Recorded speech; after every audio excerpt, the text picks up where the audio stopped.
Selling a little or a lot? Shopify helps you do your thing, however you cha-ching. Shopify is the global commerce platform that helps you sell at every stage of your business. From the launch your own online shop stage to the first real life store stage, all the way to the did we just hit 1 million orders stage? Shopify's there to help you grow. Shopify helps you turn browsers into buyers with the internet's best converting checkout. 36% better on average compared to the other leading commerce platforms. Because businesses that grow, grow with Shopify. Get a $1 per month trial period at shopify.com/promo. Shopify.com/promo.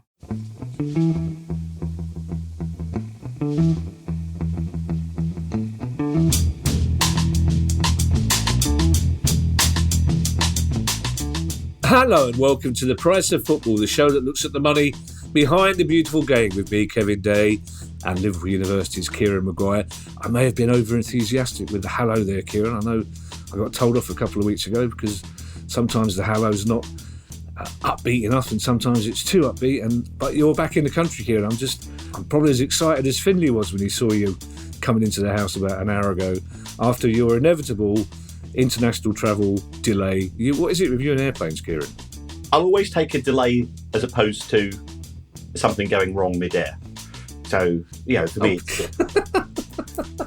because if something goes wrong mid-journey, you go, oh, bloody hell, I'll go out. I have to get out and sort it. But planes, it's not as easy. So I'm always very relaxed about things like that. Yeah, I think you're exaggerating when you say it's not as easy, Kieran. It's impossible. Yes. To get out and talk. I think that's a mark of your cheery personality, Kieran, that a delay is better than a fatal crash. That's how you look at it, and it's just a new place for you to look at spreadsheets, I imagine, isn't it? Yeah, exactly, yes. It's news day, Kieran. We have some news that we're not going to start with it. We're going to smuggle it in.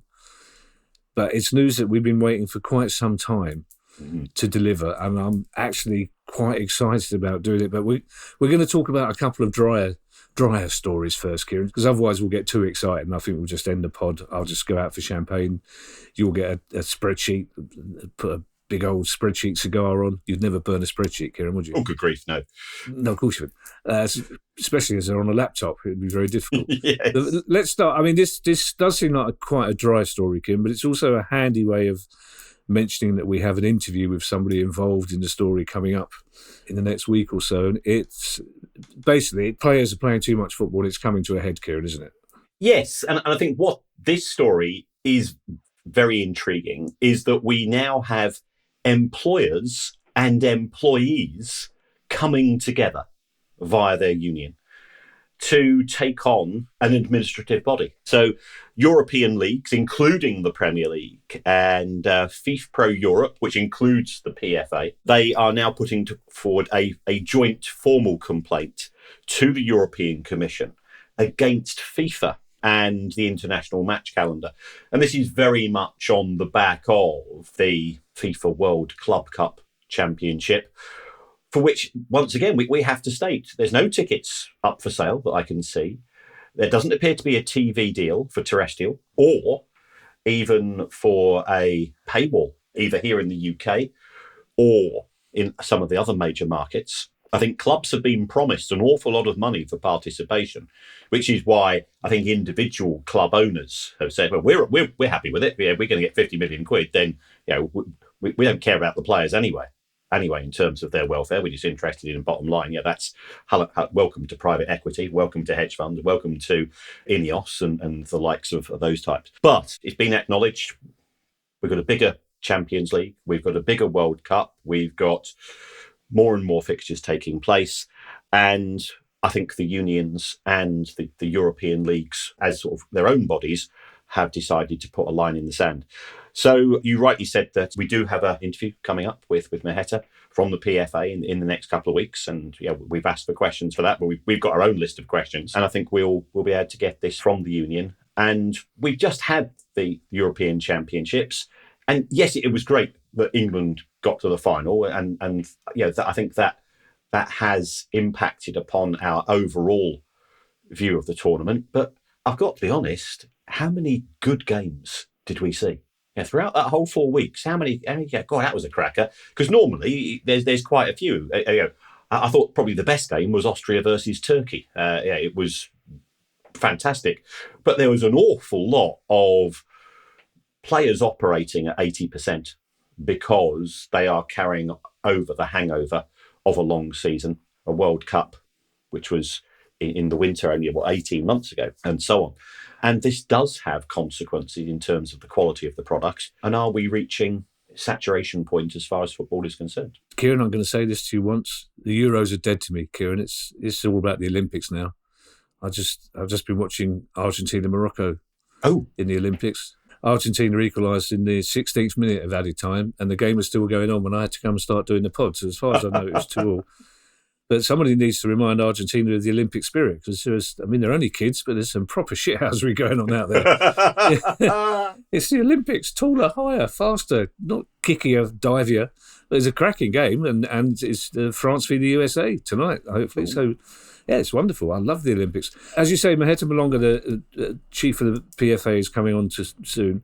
He has agreed that we can submit questions to him from our listeners. So questions at priceoffootball.com if you want to ask Maheta anything. And if you could put PFA in the subject, that would be great. But I think the question a lot of people will be asking, Kieran, initially is, what's the European Commission's jurisdiction against what is, after all, an international rather than a European tournament? I think that's a fair issue. I did have a quick chat with one of our secret lawyers, and he said, in terms of FIFA effectively forcing individual leagues in Europe to release clubs from their own domestic competition, there could be ramifications. Has FIFA extended its remit? Because it's not the employer of the players.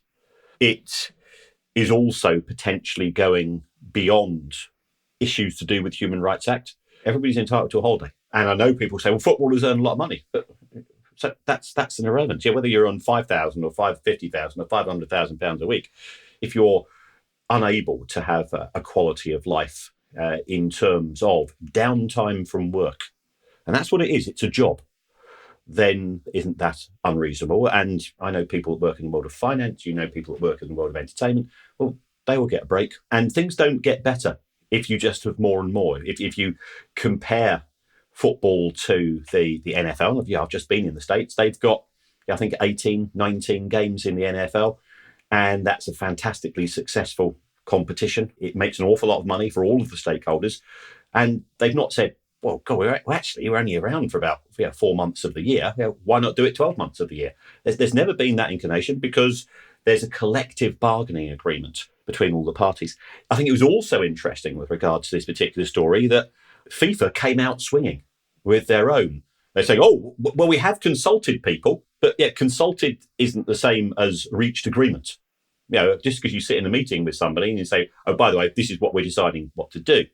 But they have very much come out swinging and are acting the, we're innocent here.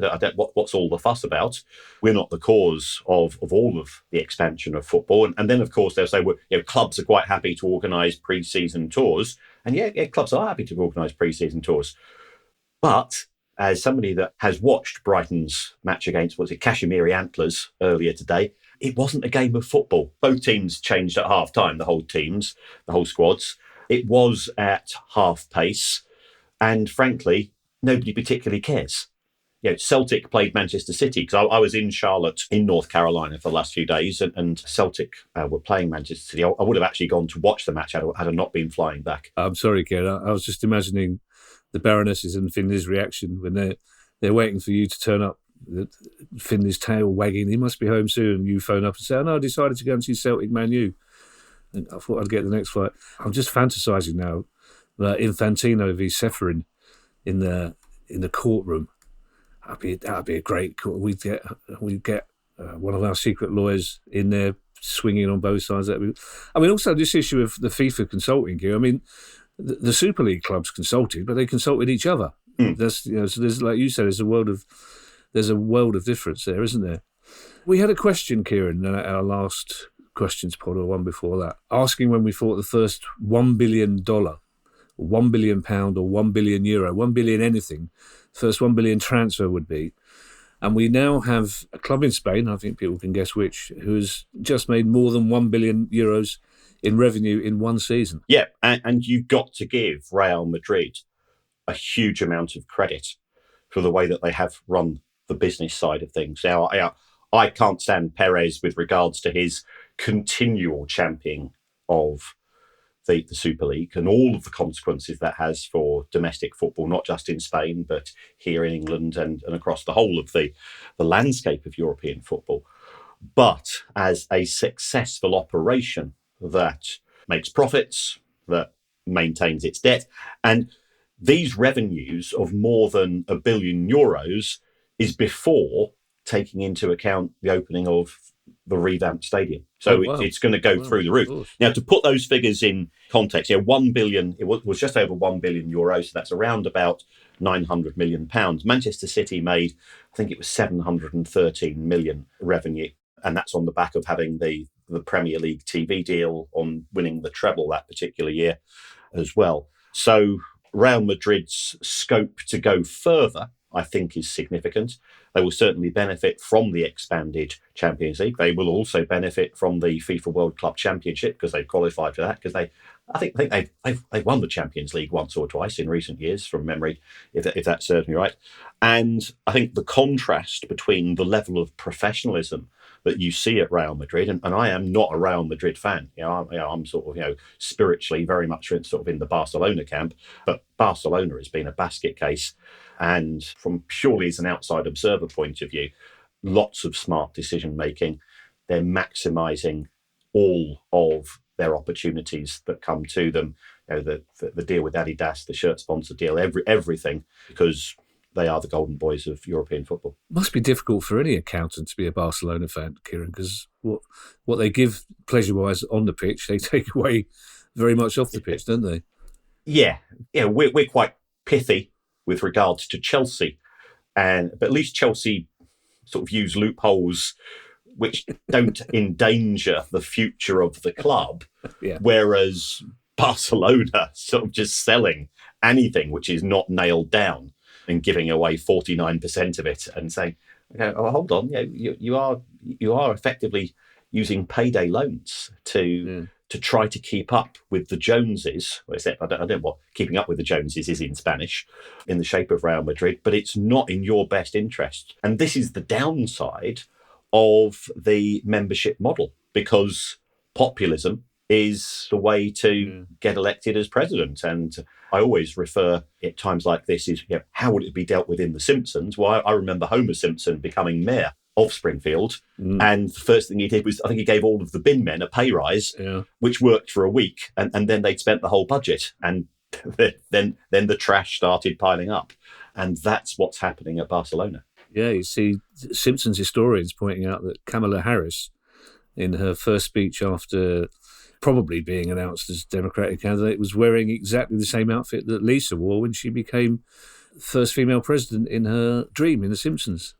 Oh, there you go. I'm just imagining. I love your loophole. I'm just imagining one of the top lawyers that we know, Kieran, in court, saying to the judge, "Well, come on now, judge. At least Chelsea's loopholes weren't dangerous ones." There's okay, we'll take that into account. This next story, Kieran, I am going to lean back and let you announce this, because it's been going on as long as we started the pod, Kieran, and you've been doing stuff behind the scenes. You've been trying to help out and give facts and figures to fans of this club. So I think you deserve the honour of announcing, which I can't think is anything other than wonderful news, Kieran. Yeah, no, the smile, and I appreciate this is audio, so it's probably not going to help. The smile is beaming. I can put it very mildly. Yes, the takeover of Southend United has been confirmed. Justin Rees and his team are at COSU, which is Custodians of Southend United. They've set up a company. Now, even the company name, I think, is an acknowledgement of the right position. They've put in around about £3.5 million already. In terms of the day-to-day running of the club. I don't know where we stand at present with regards to the National League and this £1 million bond. the National League was sort of taking the Willy Wonka child catcher general role with regards to all of this. But the deal has formally gone through. And in fact, in the last 60 minutes before recording the show, it's all been confirmed at Company's House. So Ron Martin is no longer a director of Southend United. So I think there are lots of positives, but, and there always has to be a but, he still owns Roots Hall. So you bought the football club, which is good. The outstanding issue from Ron Martin's point of view is Fossett's Farm. And Fossett's Farm, I think, initially was going to be the planned relocation of the football club.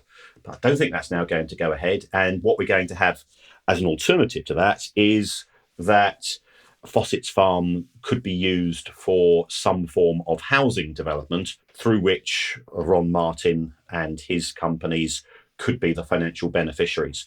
We've had the further complications, of course, of a recent election. There's a new MP with a new party. I think there was perhaps a closer relationship between Ron Martin and the former council than there is at present. But from the looks of things, there's still a level of professionalism taking place, which is good to see.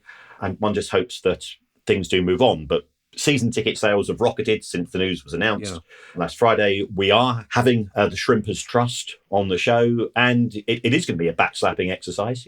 I'm just absolutely delighted. We've got our friend Matt Slater, who's a big Shrimpers fan, Chris Phillips, who's the local journalist there. He's done an absolutely great job. The Shrimpers Trust itself, Mike Patterson, people we get to know, and there's people whose names I can't mention because they are that close to the club, but they've been in contact, and I'm just absolutely delighted for everybody because it's too important to lose.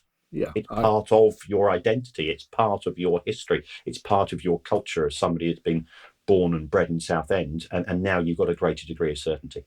I'll mention my two very good friends, Terry Alderton and Martin Treneman, both Southend United mad. Well, I know one of them would have been in tears when he heard the news, so I couldn't be more pleased.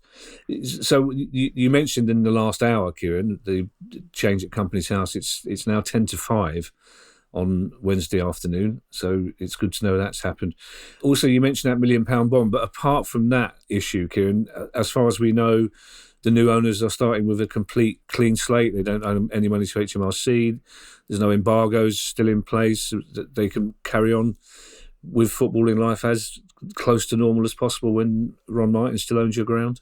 Well, they inherited everything that Ron Martin had run up. Right, okay. So in terms of outstanding financial commitments, and that's why they put in £3.5 million to cover some of the outstanding debts to suppliers, to HMRC and as well, because if they hadn't done that, then the club would have gone out of business. So I think Ron's brinkmanship, where we lost count of the number of times where there was a winding up order against the club, either from HMRC or from other parties, just left people extremely nervous. But Justin Rees, who's effectively, I think, the new owner of the club, he has stuck. And I know at times, and I can't go into too many details, but we have had contact with him, and there's been at times where you could quite easily see that he was thinking, "Why am I doing this?" But I think the enthusiasm of people that he got to know at Southend, plus I think he does appear to have a moral and ethical code, which is something to admire, is a positive. Well, a moral and ethical code that's better than the previous owners isn't hard to come by, Kieran. But I think it's important to stress this, maybe for some of our newer listeners, is that there were times, Kieran, when we almost laughed at Ron Martin's latest brinkmanship. It almost became a lovable rogue situation, but he's not a lovable rogue. We need to stress that Southend United on 2 or 3 occasions were very close to possible extinction, Kieran. That's how serious this situation got, and it was down to the shenanigans of one man. That's right. It was because he always felt that there was a property deal to be done which benefited him to a greater extent than the potential loss of the football club. So the football club was nothing more than a bargaining chip as far as he was concerned, and he was trying to extract more and more concessions. And there are still outstanding issues with regards to this property development, in terms of access roads, schools, roundabouts, all of the usual stuff. And we are 2 3/4 cheers into this. It's fantastic. We've got new owners, but he still owns that ground, and that's something which needs to be dealt with. But at least he's not running the club, and the fans can put money into the club and buy the merchandise and renew their season tickets in the knowledge that they do of people now who seem to want to take Southend United forward. And I remember Southend United in the Championship. Yeah, of course. Not that many years ago, and beating Brighton. Well done, Southend. That merchandise and season ticket sales thing, Kieran, I think my favourite tweet, you get a lot more tweets, X's or whatever they're called, than I do in these matters, understandably. But the favourite one that we all got, for me, was from a Southend fan who, in his joy, remembered our interview with Inverness Caledonian Thistle, Andrew Moffat, just a couple of weeks ago about the desperate situation that they were in. And this Southend fan, and I apologise, I meant to write his name down, but this Southend fan took the time to, in his joy, in telling us that there was a queue for season tickets and that couldn't have been happier, but said that he hoped, and he copied in Andrew Moffat, that he hoped that Inverness Caledonian Thistle fans would be queuing themselves for season tickets and to buy shirts in the next weeks or months. And it touched me, that did. I thought that just an indication that football fans are very aware of what other football fans are going through, and that the tribal, it just touched me that a Southend fan would be sending his best wishes to Inverness fans at that time.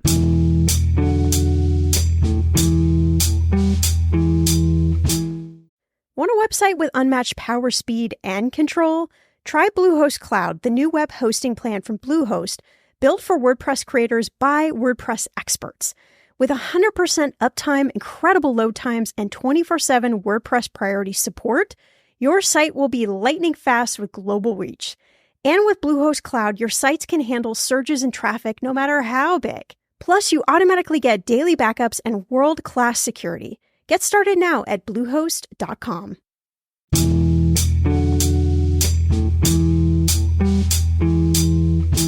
So Southend are seeing a new owner come in, Kieran, but Newcastle United are seeing one of the old ones go out. Yes, and I think we did mention that this was on the cards. Amanda Staveley is no longer a director of Newcastle United, and certainly judging from the comments on social media, she's always welcome there. I think Newcastle fans appreciated that the previous regime of Mike Ashley wasn't a happy camp as far as the fan base were concerned. I think Amanda Staveley, we have to acknowledge, didn't have the same level of resources as the Reuben brothers, or certainly PIF, and nobody has the same resources as PIF. So she's gone elsewhere. There's been a few unusual documents which have sort of been coming to light, which I think are sort of reinforcing things which we probably suspected. So it looks as if I think she's probably sold her shares to the Reuben brothers, because there was a company that she controls called Cantervale, which owed money to one of the Reuben brothers companies. It no longer owes that money to that particular company, which to me hints that they probably sold the shares. And football being football, the reaction of many people in the media is, well, where else is she going to turn up? And the story that's doing the rounds is that she's interested in Spurs. On what and under what circumstances, we don't know. But Spurs are an intriguing club in the sense that, first of all, they are the best run business in the Premier League, year in, year out. And I've consistently said that. Joe Lewis, who's got absolutely nothing to do with Spurs, by all accounts. Nothing at all. Nothing at all, according to the club. Joe who? But he did transfer a significant number of shares to a trust, which is effectively now the controlling interest in Spurs. What that trust wants to do on a longer term basis, we'll have to wait and see. Spurs, in my view, would be a fantastically attractive proposition to international investors. Now, what is Amanda Staveley good at doing? Well, she's good at brokering deals. She brought the Manchester City owners into the equation at the Etihad. Clearly, she's had the involvement with PIF and Newcastle United. So people are putting two and two together and saying, well, Spurs, we think they're up for play. I'm not saying they are. I'm not saying that they're not. They would be certainly attractive. They're in London, brilliant stadium, brilliant training facilities, bit of an empty trophy cabinet. It ticks an awful lot of boxes in terms of if somebody wants to take on this particular project. The big issue at Spurs is that you've got a chairman in Daniel Levy who, if you think that Steve Parish doesn't like giving up any power at Palace, Steve Parish has got nothing on Daniel. It's an interesting one, Kieran, and we do have quite a few news stories to go, so I don't want to dwell on it, but I find it fascinating that, as you say, Tottenham, a fantastically well-run club, moderately successful, except when it comes to titles. But as a Palace fan, I'm in a massive glass house. You can throw as many stones as you want in the stone house, Kieran, doesn't make a difference. But I'm in a massive glass house when it comes to titles. And yet, not a week goes by without somebody speculating that the club might be up for sale or about to move somewhere else. The two don't seem to, or maybe it's because it's such a successfully run club that people want to buy it. Well, yeah, I mean, there's a supply issue and there's a demand issue. You know, from a supply point of view, you would be inheriting a club which, in my opinion, is in a strong position from PSR. It's quite similar to how Mike Ashley left Newcastle United for a new owner. So you could put on accelerants in terms of spending. You certainly wouldn't have to go and spend a lot of money on capital expenditure because the stadium's already there, the training facilities are already there. Yeah, of course. What are international owners wanting to do? Well, they want to get into London. Well, yeah, box ticks, box tick, box tick. Yeah, you can see why the demand would be there, and it's a club where there is a question mark with regards to the objectives of the majority owners. See, Newcastle fans will be saying now they're two typical Cockneys, even though we're not Cockneys. Two typical Cockneys. You start off talking about Newcastle, and of course you end up talking about London. But staying in London, Kieran, we thought, producer guy and I thought, that to spare you the trouble of crowbarring in Chelsea and Graham Potter every week, as you are occasionally wont to do, we thought we'd bring you a Graham Potter story that you could talk about anyway. And I'm pleased to say, Kieran, I thought my eyebrows were incapable of being raised anymore, but this story took me back right to the start of the pod because it's one of those where you think this can't be right, but apparently it clearly is. Yeah, this is it's a story from the Mail. Graham Potter is still on the payroll, according to this particular story. He had a fantastic contract at Chelsea. He was only their first team coach for around about 6 or 7 months. Yeah, he was supposed to be on £12 million a year, 200 grand a week.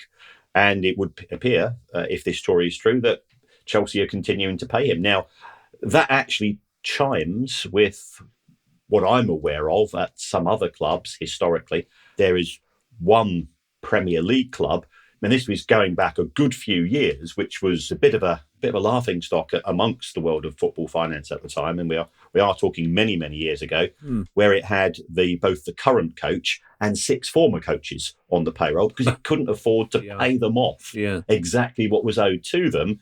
So it said, look, guys, you have to go and stay on the drip. Yeah, we'll pay you up until the end of your contract or until effectively the 12 months of your notice period and so on. And they were picking up the payroll. And therefore, people are saying, why is Graham Potter doesn't seem to be in a hurry to take up any other job? Well, if somebody was paying me 200 grand a week, say no. No wonder he's still got his glow haircut or whatever it's called, his glow back. Never mind that, Kieran. What must his garden be looking like? He must. I mean, are we to imply from this, Kieran, that this is official garden leave, that as part of his termination, he's not able to take another job until October, or is this simply that he hasn't? This is just part of his contract. I did speak to 1 or 2 sports lawyers in terms of employment law. Yeah. He does have an obligation to actively seek work. An obligation to seek work? Oh, okay. Yeah. Well, yeah. Okay. Yeah, he can't just say, I'm just going to put my feet up. So he has been interviewed for some positions. I think he was interviewed. He's supposed to at one point to be in contact about the Palace job, also the Leicester job. Yeah. There's been some overseas jobs as well. And of course, his name is being mentioned with regards to the England vacancies. But the last photograph I've got of him was he was at a Shed 7 concert last week. Have you been throwing darts at it, Kieran? No, I'm one of the very few Brighton fans that has got no grudge whatsoever against Graham Potter. I think he's a fine human being with great values. So you've put all your grudge into the Moises Caicedo basket then, have you? No, Cucurella. Oh, fair. Just in terms of him being spoken of for the England job, because there's a lot of people saying, well, England can't afford Graham Potter, they can't afford Eddie Howe because they can't match the sort of wages they would get at a Premier League club. And yeah, if he's been banking £200,000 a week, he probably might think he's got enough money to take the job and take a nominal pay cut. Yeah, I mean, the England job, you're not going to be sort of having to do a paper round to top it up, are you? No. You're still going to be on 3 million a year at least, possibly more. So the honour of coaching England is so great that you can understand why Eddie Howe or Graham Potter or anybody else would want the job.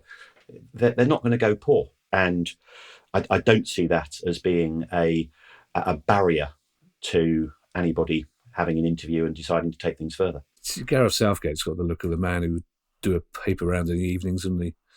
Also, I mean, Graham Potter as England man, I'm not sure I'm ready to go from 25% possession and not many goals to 85% possession and not many goals without something in between. We saw, Kieran, last week, very high-profile global cyber issues. It seems to have affected the Liverpool in particular, or something similar has certainly affected Liverpool. Yes, it certainly affected flights in America. I can assure you of that. But Liverpool have suspended member season ticket sales. Now, for people unfamiliar with how Liverpool's system works, is that you've got season ticket holders themselves, and a season ticket at Anfield is a precious family heirloom, I think is the politest way of describing it, which is guarded and absolutely, understandably so, by Liverpudlians. But they also have a very lucrative membership scheme. They've got an awful lot of members. And the way that the scheme tends to work is that sort of 2 or 3 times a year, they say, we're going to release the walk-up tickets for the next 10 home games. And by all accounts, there's an absolute bun fight. The demand far outstrips supply. And just because you're a member doesn't mean that you're guaranteed a ticket, by the way. So you're paying 40 or 50 quid a lot of the time for a membership ticket, which does not guarantee you a ticket for a home game. And certainly, I know I've got some friends who are, dedicated Liverpool fans, and they will say, I'll be there in 4 or 5 hours. So this global IT issue had an impact upon Liverpool's systems. And when I last checked the Liverpool helpline, it looks as if it has not yet been resolved. So, those Liverpool fans who are desperate to get hold of a ticket, and because, and this isn't a dig at, I work in the city. Liverpool at home, there's an awful lot of people from Scandinavia, from Ireland, but other parts of the UK, from Asia and so on. Those people can't make their plans because they don't know whether they've got a ticket or not. And you do see hotel prices, flight prices, everything prices go shooting up. But there's a lot of frustration. But it's one of those unexpected downturns or unexpected consequences of this issue which arose last weekend. Ipswich Town fans, Kieran, will be checking the days off on their new season advent calendar, I'm sure, waiting for the very exciting kick-off in the Premier League, in the big league.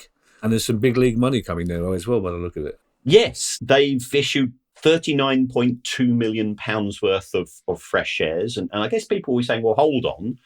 They've just been promoted to the Premier League. Why do they need fresh capital?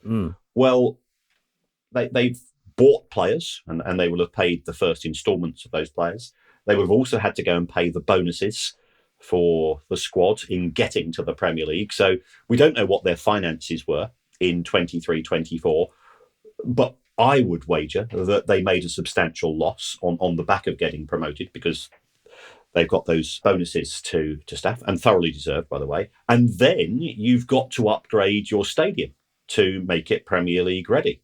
So you've got to increase the amount of space for the broadcast trucks, because they're broadcasting all over the world. The actual number of spaces available for journalists, that has to be increased. Your floodlights have to be of a certain wattage, because they are now broadcasting in Ultra HD or whatever it's called. And the Premier League's code book, the rule book of the Premier League, which you can, if anybody wants, you can access that via the Premier League website, and I update my version on a regular basis. That will come as not a surprise to people. It is an onerous commitment, and that's all money going out, and you're probably not going to get much change of £10 million just for upgrading Portman Road. under those circumstances, you've got that, you've got your bonuses, you've got the players being signed.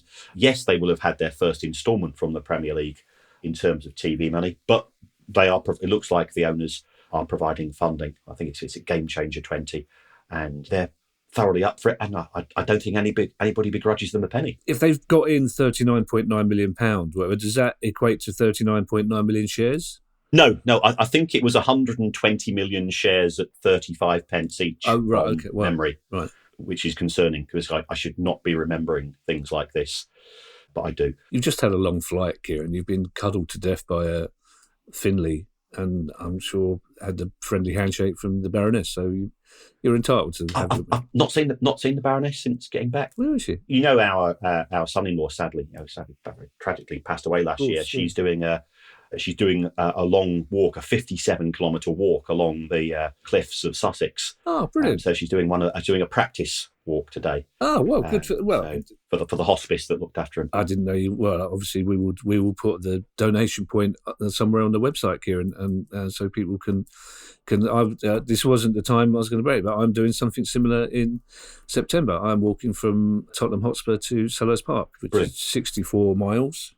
Via every other club in London over 3 days to raise money for the Lily Foundation. So, brilliant. Once we've done that, the Baroness and I can go on a long walk together. You can you can throw spreadsheets for Finley. Preston North End, Kieran. I don't think Preston fans will mind me saying that they're working with a rather unusual partner at the moment. Yes, Trevor Hemmings was the person who bankrolled the club, and he passed away sadly a couple of years ago, and we've mentioned that at the time. And he was effectively putting in £1 million a month into Preston.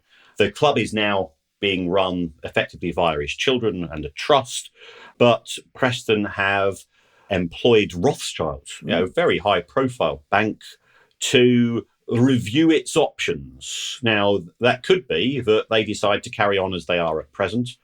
But the reason why they've got somebody with the reputation of Rothschilds is because football clubs are incredibly attractive propositions. We've just been talking about some other clubs already who have taken investment from, in the case of Southend, Australia, in the case of Ipswich Town, America, and so on, Newcastle, Saudi Arabia. So English football is of global attraction. And I think Rothschilds are there to advise the current owners as to A, what is perhaps in the best interest of the club, B, how much realistically you could expect to sell the club for, and that's a classic how long's a piece of string, and do you want a full sale, do you want a partial sale, what will be the implications of each of those. But it ain't going to be cheap if you're employing Rothschilds to do this advisory work, I can assure you. Well, you've answered both questions I was going to ask you there about how much it was going to cost. But so this review of options for its future ownership, most of those options are selling it to someone else rather than retaining it in-house and getting new investment in it, would you say? Yeah, I mean, I think that's the make or break decision. Trevor Hemmings' kids, from what I understand, are big Preston North End fans themselves. They're just like it. It's a classic dad to kids rite of passage, as you've had with your family and so on. And that's why Ed's a diehard Palace fan, just as you are. So it could be that Rothschilds might say, if you want to accelerate in terms of that £1 million a month becomes £2 million a month going into the club. Do you have the resources? Do you have the desire to do it? If not, this is what could be done. Preston's good, solid fan base, but we have to be honest, it's not too far away from an awful lot of other clubs in Lancashire who have got the similar. And it's not as if it's got a big, wide demographic as some clubs have, being able to attract sort of the floating fan or the kids because they've already chosen some of the other towns in the vicinity. And the trouble is, Kieran, that we know, and a lot of the people listening to this will know the tradition and the heritage of the very name Preston North End, but that doesn't necessarily mean a lot to Australian Southeast Asian investors, is it? That's right. That's right. And therefore, having an organisation with the gravitas of Rothschilds is sort of a rubber stamping Preston as a potential investment which has got an awful lot of English heritage attached to it.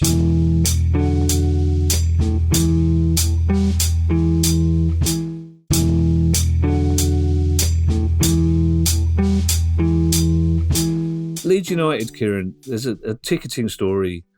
Again, we seem to have one of those every 2 weeks, but this one seems to have intrigued and annoyed Leeds United fans in equal measure.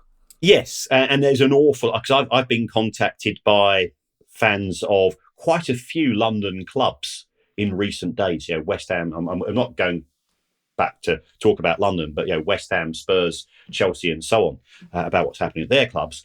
But this is a weird one. Leeds did very well in the Championship last season, but unfortunately, not from their point of view, not enough to get promoted. Yeah. And they have written to some of their fans who managed to see every single away game last season. And you've got to see, hats off to, because we're both old enough to remember those seasons in the Championship where it was Saturday, Tuesday, and from Leeds, if you've got Millwall or Reading on a Tuesday night, or Plymouth even, it has a huge impact upon not just your football commitment, but your work commitment, family commitments as well. And by all accounts, last season, I think it cost Leeds fans, if they bought the tickets on an individual basis, it would have cost them around about £660 to see those 23 league games at the prices which were being set on an individual basis. Now, the EFL is not the same at the Premier League. We know that we've got the away cap on prices of £30 a piece in the Premier League. That doesn't exist in the Championship. Leeds at times feel that their fans are being picked upon because Leeds fans will always turn up, and therefore sometimes those prices have been a bit sniffy. But what Leeds have said, we will guarantee to those people that attended all of the away games last season, we'll guarantee the same for you this season, but it's going to cost you 850 notes. So, that's almost £180 increase, as well as transport, as well as feeding yourself and so on, as well as having to potentially have to take time off work and so on. That's more expensive than a home season ticket. And it's not, you don't get to sit in the same seat every week. But I don't understand, Kieran. I say it's intrigued and annoyed fans in equal measure. I was trying to be even-handed there because it's annoyed fans. I mean, I don't quite see, and I've read the Leeds statement, and I know I'm not brilliant at these things, but I don't see what's in it for those Leeds fans. Well, I don't see there doesn't seem to be any added value for that 180 quid different. I mean, fans are much better than clubs realise at getting hold of tickets for away games for a start off. They know what they're doing when it comes to getting hold of tickets. But they're getting no guarantee. There's no guarantees on travel here. There's no discount on shirts or merchandise or anything. It just seems that the club is saying, here's a deal for you. We're going to charge you 200 quid more than you were paying for the same tickets last year. I don't get it. I think the way that the club is trying to market it is that, let's say that tickets go on sale at 9 a.m. on a Monday for an away match in 6 weeks' time, rather than you having to be on that bun fight. And and normally it's tiered, isn't it? The way that away tickets are organised, so that those with the highest number of loyalty points. So instead of you having to do that 23 times a year, we'll cut out the middleman. We'll give you the 20. Effectively, we'll guarantee you those 23 tickets immediately. And for that privilege, we're going to charge you 180, 200 quid, which seems quite a high premium to me. Do Leeds, obviously they make money out of it, don't they? And save on admin costs. I think what we need to do is invite somebody from Leeds to tell us about this story, Kieran, or invite some Leeds fans on, because I'm just mystified as to what Leeds think their fans are getting out of it. This next story, Kieran, is slightly depressing for me as a Palace fan, I have to say, because we are one of the clubs involved. But 50% of Premier League clubs next season will be promoting gambling on the front of their shirts. Yes, and we had the big announcement from the Premier League, was it last year, that front of shirt deals were going to be phased out. Okay. But until they get phased out, surely it should have been a case of, if you've got an existing deal with a gambling sponsor, then if that expires and you need to find somebody else, well, it appears to be it's the equivalent of, and I don't drink alcohol, as we both know, it's the equivalent of last orders at a pub. Fair and point. There is one well-known, I think he's a well-known footballer who's then actually become a manager of clubs at Championship and Premier League level. And one of my friends used to play with him when he played at a club. And this particular manager is quite a devout Christian. And what he would do is when he was at a nightclub with the lads on a Saturday night after a match, he said, I will not buy a drink of alcohol on a Sunday. So at 11:50 p.m., he'd go up and he'd get, sort of 5 or 6 rounds in. And this was him justifying his Christianity to himself. Yeah, well, he hasn't broken any self-imposed guidelines there, has he? And that's what we've got here. It's a very strange thing to do. But I think the club who is the most recent addition to the gambling sponsor is BJ88. And the number 8, by all accounts, is a lucky number, I believe, in China. But let's face it, we're not going to go down that route. BJ can mean an awful lot of things. And also, you and I, we grew up in the 70s and we remember the likes of Column 88. Yeah. Because the neo-Nazi connections to the number 88, because H is the 8th letter in the alphabet. It was a dog whistle code to Nazis and to fascists in respect of Heil Hitler. Yeah. So there's been, as far as the club is concerned, the club has clearly done zero research into this, and it won't be taken up because that particular despicable part of our history in terms of disreputable people is manifests itself in a different way these days. But it does show that clubs, until they have to stop sucking at the teat of the gambling industry, will continue to do so with enthusiasm. My understanding is that this organisation, BJ88, offered twice as much as Bournemouth could get from another sponsor, and therefore they say, well, hold on, there's another 9 clubs doing it. Why should we go and take a moral view on this? And you get whataboutery. And there's been some really interesting work undertaken by the Norwegian website Josimar with regards to a lot of these gambling organisations appear to be very, very closely linked to one another. Because you try placing a bet with BJ88 in the UK, and I think you'll struggle. It is very much facing towards a different demographic. There's no way round this, Kieran, without sounding childish. That the number 8 is considered lucky in many cultures, and to be fair, Kieran, the letters BJ was considered lucky in our culture once upon a time, Kieran. Let's be fair, but also you can forgive presumably younger people at Bournemouth doing this deal for not being aware of the connotations of 88 in the context of 70s and 80s right-wing politics. But the fact is they know that BJ is just going to make people gig. It affects the credibility. Palace fans are very upset with the sponsors, or our shirt sponsors. Bournemouth fans will be equally upset with this. They'll probably try and own it in the way that fans do.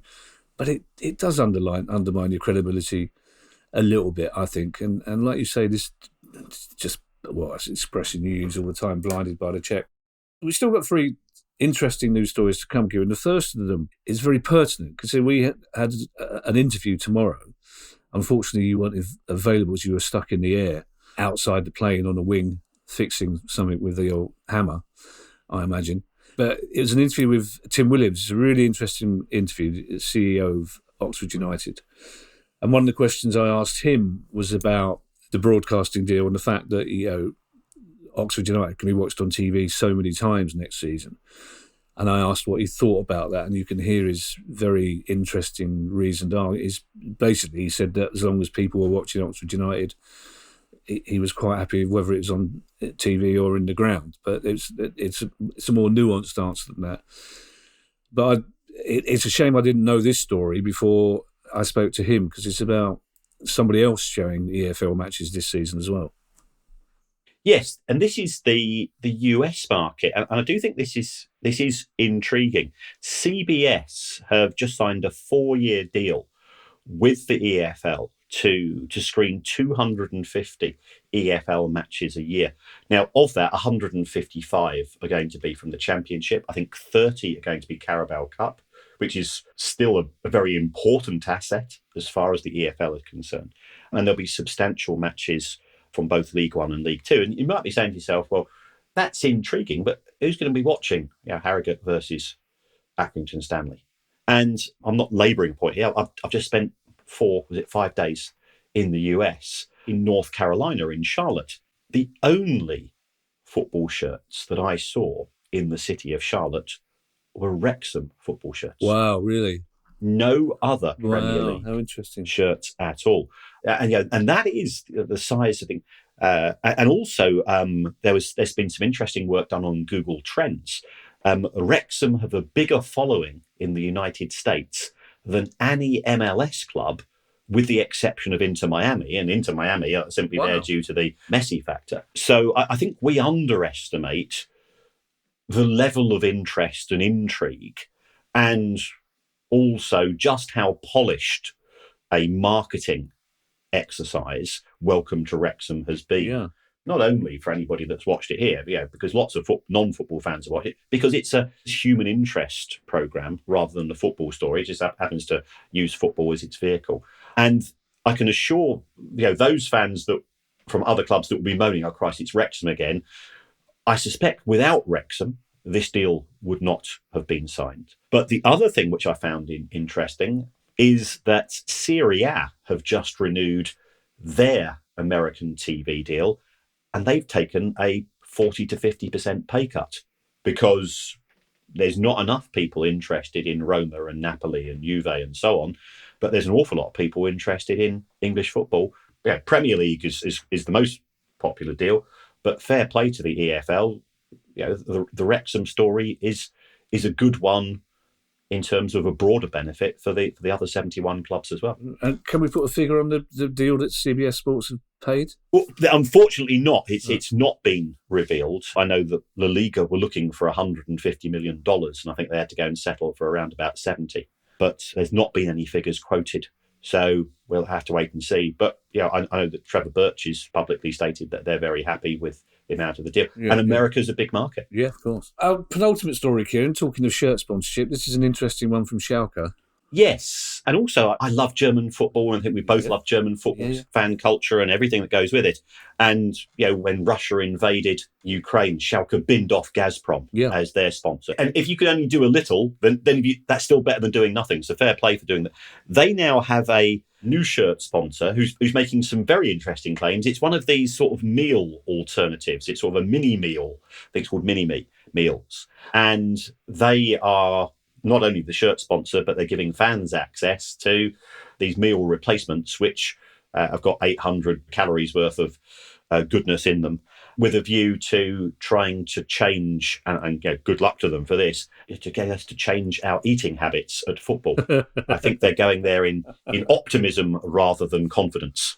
Yeah, I have to say, Kieran, I think the Baroness may agree with me here that one of the very many downsides of training for a long walk are these shocking milky. I hate milk. I despise the stuff. Partly because when I was a 5-year-old kid, our school went on a trip to Devon, and this farmer couldn't believe his luck that these little idiot South London kids, when he made me drink milk straight from the cow's udder. It's just disgusting. Anyway, but people recommend these milky protein drinks to you, and it's just, eating yogurt out of a carton is just fantasising about pints of Guinness. Anyway, sorry, I went somewhere else there, Kieran. Our final story, Kieran, isn't necessarily a football finance one, but it's a funny one, and we wanted to discuss it because it will have financial ramifications, and it does illustrate the power of the football fan to, in a non-violent way, express their point of view. Yes, we don't pretend to be Gandhi, you or I, but I think we both champion non-violent direct action. Not unless Gandhi's put on about 10 stone, Kieran, no. But this is from Norway. There's a lot of opposition to the introduction of VAR in Scandinavia. And fans of Rosenborg and Lillestrøm, they decided that they were going to be awkward. And I think Charlton fans, they've thrown plastic pigs and weird stuff on. This was sort of tennis balls, which was fine. And then they started lobbing fish cakes onto the pitch. And I'm going, why? I like a good fish cake, me, but clearly they're using some local produce. And the match was abandoned as a result of Haddock green beans, egg white, and a bit of potato mixed together with appropriate spices. I look forward to the day, Kieran, when disgruntled Brighton fans are throwing squid ceviche onto the pitch to get their own. Also, I have to say, Kieran, hats off to producer Guy for finding on his laptop keyboard the little Norwegian O with the dash for it for Lidstrom, because I don't think either you and I would have noticed. He's a professional. I did particularly like, I was reading about this in several sources. There's one Norwegian fan who basically said, and obviously I won't do the accent, it's not the Muppets. And yes, I know the chef was Swedish, but I'm sure there were some Norwegian people involved in the Muppets. He basically said, if the Norwegian FA are listening, you just end VAR now because we're not going to stop. So you might as well just save yourself a lot of time and energy. I just thought I love that philosophy. We're going to get our own way, so you might as well. Otherwise, it's going to be fish every week. And once it gets cold and that cod's frozen, those refs won't be one of it. Frozen cod flying around. Thank you to everyone who's donated to the pod via our Patreon page. If you'd like to make a small monthly contribution to the pod as well, I'll get you access to our chat community and our regular quizzes. It'd be very kind of you. You can do that by going to patreon.com/priceoffootball. If you have a question you'd like answered on the show, on our regular Tuesday questions pod, you can email us at questions@priceoffootball.com. Don't forget you can follow us on Twitter X, and you can find us on our YouTube channel. And if you'd like to buy our book, which is coming out in paperback very shortly, you will find details on that same website, priceoffootball.com. We'll be back on Tuesday with Said Questions pod. In the meantime, I shall hand you over to Mr. Kieran Maguire for his customary farewell. Well, thank you to everybody, and thank you to all of those Southend fans who have been in touch to say thanks. Look, we're just two blokes who moan a lot on a podcast, but we are genuinely delighted that what we consider to be a massive step forwards at your club. But thanks for the kind words and getting in touch. There's a variety of ways you can support the show. You can go down the Patreon route and get an advert-free version of Price of Football. But you can help us also by just giving us a review, going onto your app. It just sort of keeps the ticker going, and the algorithms that Spotify and Apple Podcasts use, that helps. What you actually say in terms of the review is irrelevant. So you can even say, and I suspect this is not necessarily somebody who's well known to many of you, but it is the birthday today of Watty from The Exploited. So you could have him along with Russell Crowe. Maximus, because Gladiator 2's in play. And I think that dulcet Scottish accent combined with Russell Crowe, I think that'd be a fascinating show to watch personally. Well, it depends what accent Russell Crowe does, doesn't it? Well, that's true. How do you know that it's Watty from The Exploited's birthday? Have you got a spreadsheet for early 80s anarcho-punk crypto? You have, haven't you? I have. Yes. Bye, everybody. Bye. The Price of Football.